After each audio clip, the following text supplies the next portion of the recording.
but no, that one's not ringing a bell. No. I have played some obscure. The beams are covered in spiderwebs. This place is some obscure titles. Even on now, obscure titles in the, I suppose, modern era, you'd say, like on a PlayStation 1. We were talking about this before.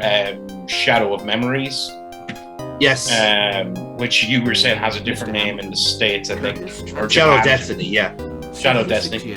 I played that.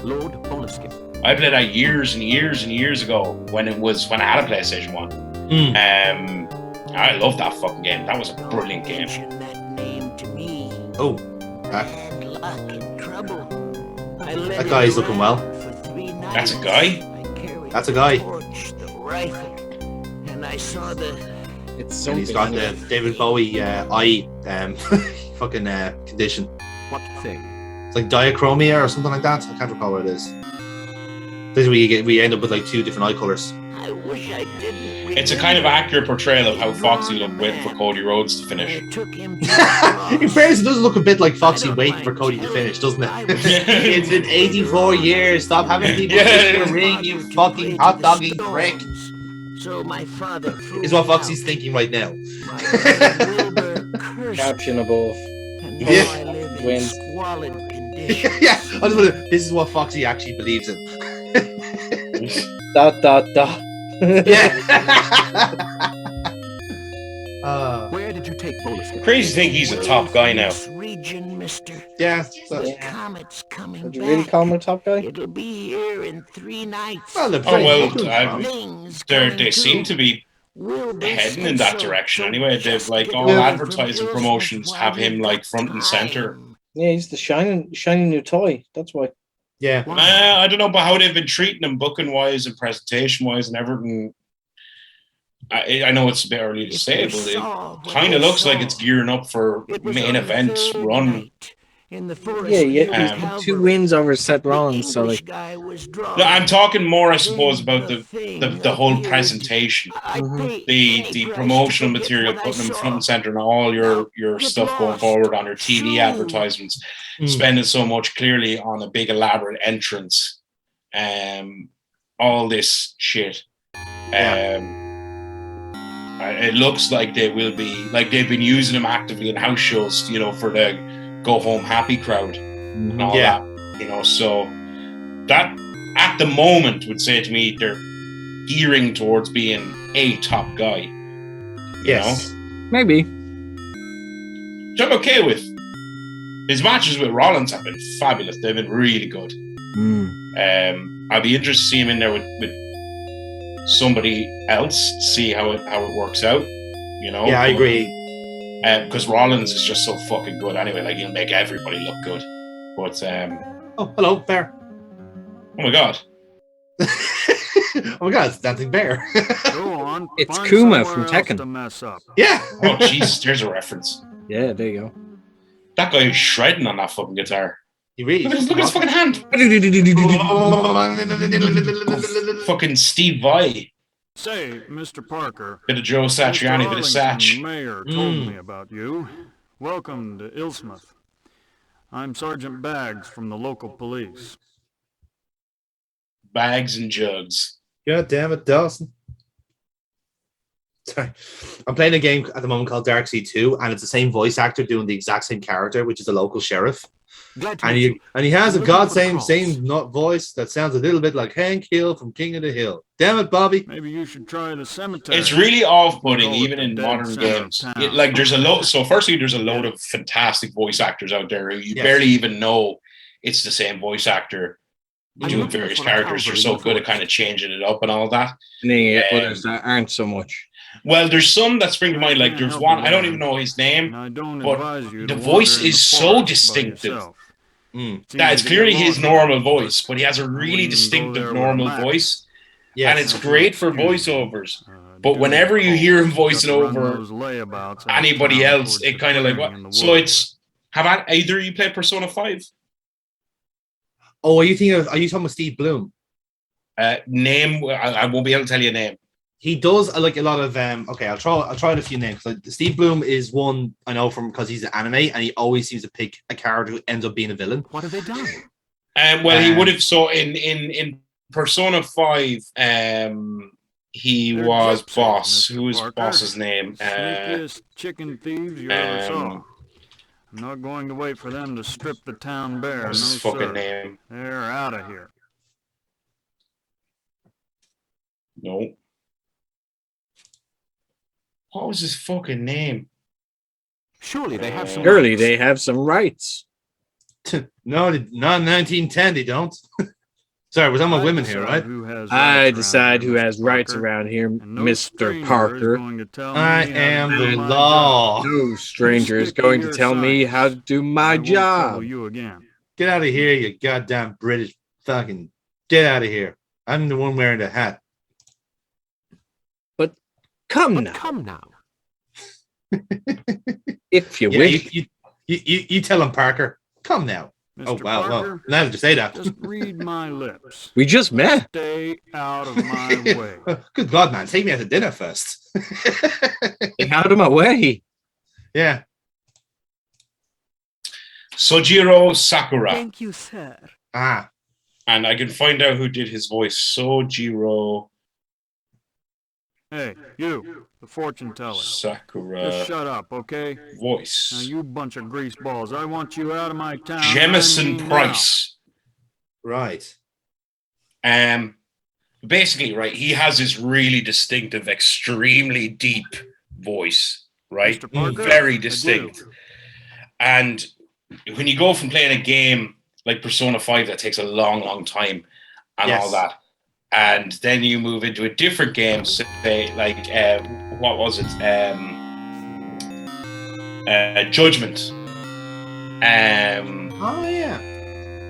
And suddenly he's playing a completely different character, but you know the voice a million miles away.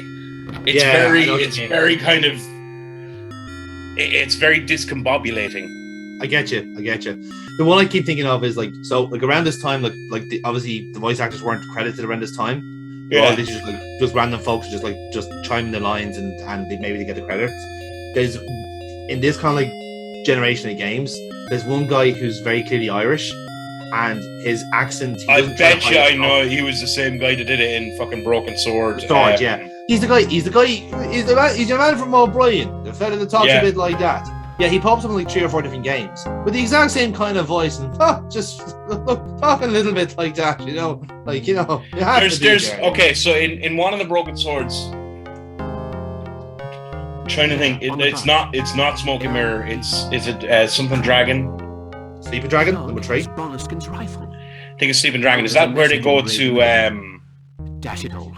say it for me? The Hill, King Arthur. Glastonbury. Yeah, is that where they go? Is number 3 when they go to Glastonbury? Yeah, they visit the tour. Yeah. Oh wait, no, maybe I am thinking of Smoking Mirror. No, I don't think I am though. But basically, there's a young Irish kid in it. That's one, and it sounds exactly like Podge and Raj.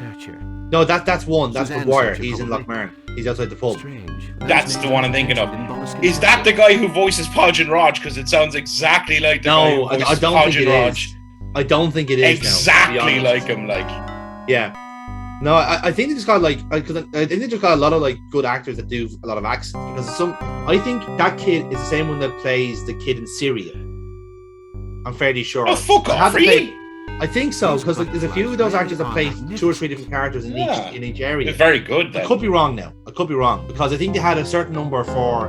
To be fair, Broken Sword's voice acting was always fairly on point. They were always fairly good with that. There's Jugg there waiting there by the fire for us, which is a bit creepy. Warming his arse. As you do. Waiting for our arrival. Down by the fire. Get you in the mood. Not at all. Indeed, to be frank, I can't get our last conversation off my mind. Oh, I've been thinking about you. Does this smell like coffee? All the things you said, running through my head, all the things you said. All the jokes you said, all the jokes. All the jokes. Now, why don't you have this drink? No, ignore it fizzing. It's meant to do that. It's Alka-Seltzer, Mr. Parker. Why don't you have a smell of this rag? Doesn't it smell good? Why did you lay your clothes down next to mine? Careful. If you smell it too much, your bum will start to hurt. Your Jugg is starting to become more Alan Rickman as time goes on, Dennis. He's taking the character. Hello, Mr. Parker. Would you like to learn about some urban legend? Perhaps not. Potty. Bear. Obviously. Bear gone. He's gone. He's gone. And he's never coming back. Dumbledore! Ron Weasley!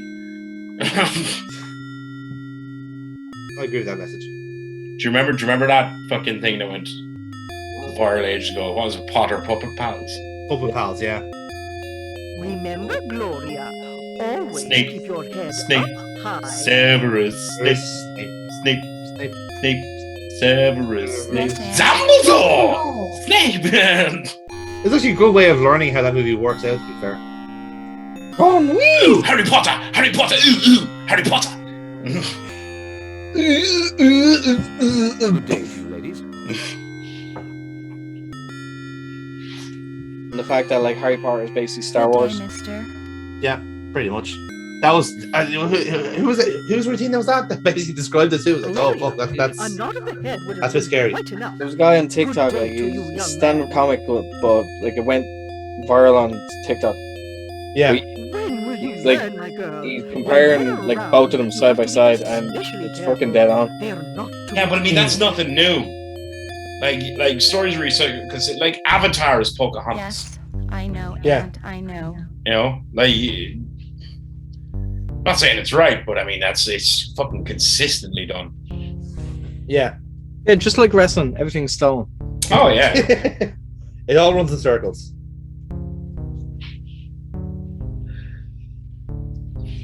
Yeah, like, runs rings around them. But, like, yeah.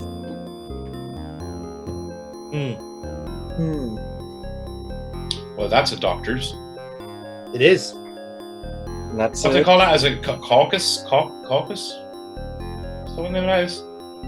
What the name is? The snakes. Is it a caucus? I think it's a caucus, is it? Could be. I can't remember the name of it myself. I know it's a certain cross anyway. And now Are you this not is Are you not meant to be a doctor? no. No, of thugonomics, like. No, my the thing expired 2 years ago. Oh. Yeah. Word lie. I don't practice anymore. It's just it's too much for me now. Ah. Yeah, sorry. So this is now us going to the woods because this is where we need to make our tripods by collecting branches. Can you eat the mushrooms? We cannot eat the mushrooms. Nor can I pick up this fucking branch apparently. Well, I mean, to be fair, I saw you trying to go through a door earlier on. I don't think it's the game's fault. Yeah, like it's the simple things are not done well. Oh yeah, blame the game. I think it may be down to you. No, there's a few parts I'll admit I'll hold my hands up to you in the playthrough, but some of them are just like, what? Why is this not working? Do the thing.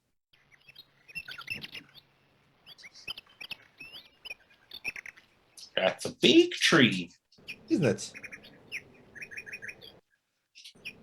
What you should do Mm. Yeah, is tree go circle.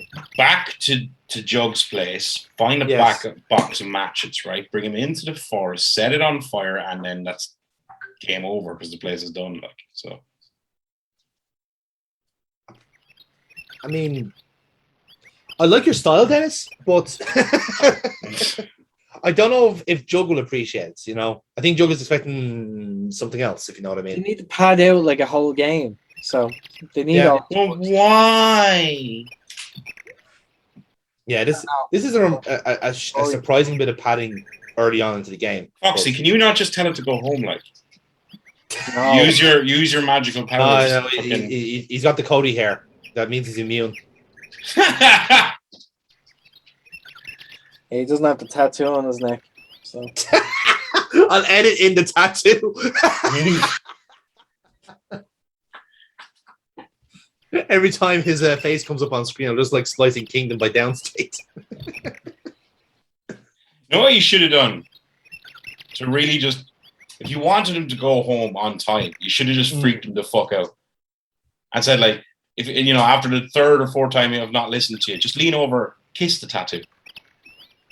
He wouldn't have had the tattoo at the time. I guarantee you, he'll go home pretty fucking quickly. Yeah. didn't have the tattoo at the time. No, but what he could have done is like with kissing the ring and just like properly going to town on it. Properly. I guarantee you, some people definitely did. Feel like you're trying to steal the fucking ring. I would. That's what you get for fucking hot dogging. Nah, you're just a filthy dub. I mean, I don't deny that. You just, oh, there's something valuable. Mine. Oh, shiny. You know, mine now, bye. Is that your impression of a Dubliner? Is it? That was kind of a mix of Dublin and Waterford. Was it? Yeah, yeah. It was mostly Waterford, Dennis, to be honest. Yeah. I'll just say mine now, lad. Oh, yeah. You know, you haven't quite got the lingo yet, Dennis. To be honest, you know, you're don't want the lingo. I really don't want the fucking lingo. We've got two new guys starting the job recently. One's from Monaghan, one's from Cork, and they're both trying to pick up the language. It's like, good luck with that. You have fun with that. Knockety knock. Hello. Is anyone home? Relatively nice to see a game that's just letting you save wherever. Yes, it is nice. And not having to go to specific points or whatever to do so. Yeah, like it's like this game is actually quite forgiving in terms of the like, you know, like Sierra would do a kind of thing where like, oh, if you don't have an item, you're fucked. Like when that happens in this game, it's often because the programming is just shit, and it just forgot to give you that thing, or forgot to tick off that little checklist, internal checklist, you know.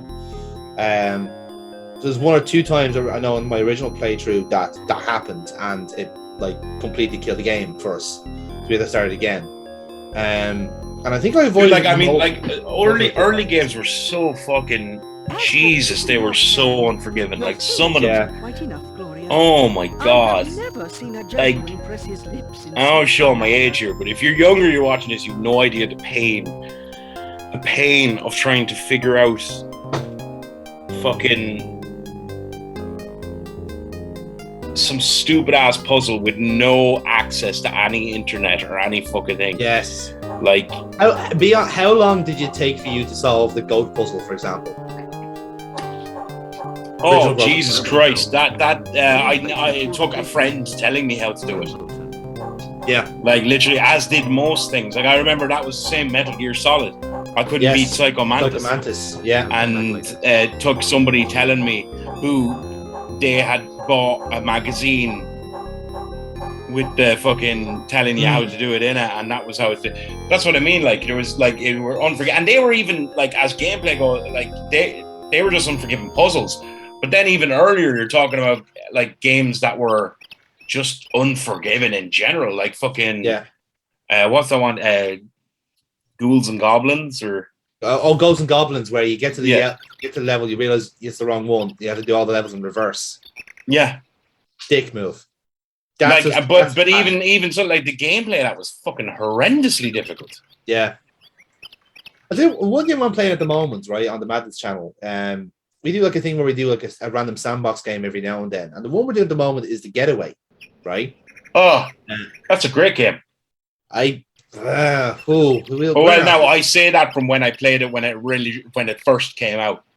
So it's great in theory, but my fucking god, I hate playing it. it's very possible I have rose tinted glasses. Do you know what I mean? This is one of those cases, I'll tell you, because like when I was where I played like I captured a session of it and edited it down, whatever it is.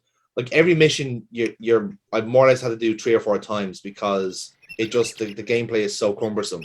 But the actual gameplay isn't necessarily the missions. The missions are fine, right? The missions have their own difficulty. It's actually trying to get to the missions from A and B is actually the worst thing because there's no HUD, there's no health bar, there's nothing like no ammo bar. You don't know how much stuff you have left, whatever it is. And essentially, if your car is fucked, it gets worse. Essentially, which is realistic, in a sense. But my God, the actual trying to actually play the game, knowing how better those end up being is terrible. Do you remember the first level of Driver? I do remember the first level of Driver. Yes. Oh. Yes. Oh, it's a bollocks, isn't it? Jesus Christ, like that fucking reverse 180. Yeah. Oh, fucking hell. Oh man, I love the Driver games. I really do. I genuinely do have a soft spot for that series. I really, really do. Yeah, I think the last one I played was it may have been the last one of them was it was kind of the 70s one or 80s one. Parallel 70s? Lines. Yeah. The first half of the game is in the 70s and the rest of it is in 06. Yeah. I genuinely do like that game. I really, really do. I think it's a great idea, but it's let down by the fact it's still desperately trying to be Grand Theft Auto when it should have just been its own thing. Yeah. But Driver went downhill fairly fucking. There's a couple of franchises that had everything it took to make it, and they just fucking bottled it. Another one that springs to mind that I fucking loved when it first came out, and of course, it did go on to be something else, but True Crime. That's actually great, good example. Try to be GTA was kind of its own thing, but still kind of missed the mark. It was weird. Very hodgepodge gameplay. Like it had a bit of everything, but couldn't. Jack of all trades, master of none shit. Yeah, couldn't decide which one I wanted to actually stick with. Yeah, exactly. Again, that's a game I only played recently as well, and it's just weird. Here, Christopher Walken is a fat balding cop from Los Angeles. Like, wow, you really just hire anyone you can find, right?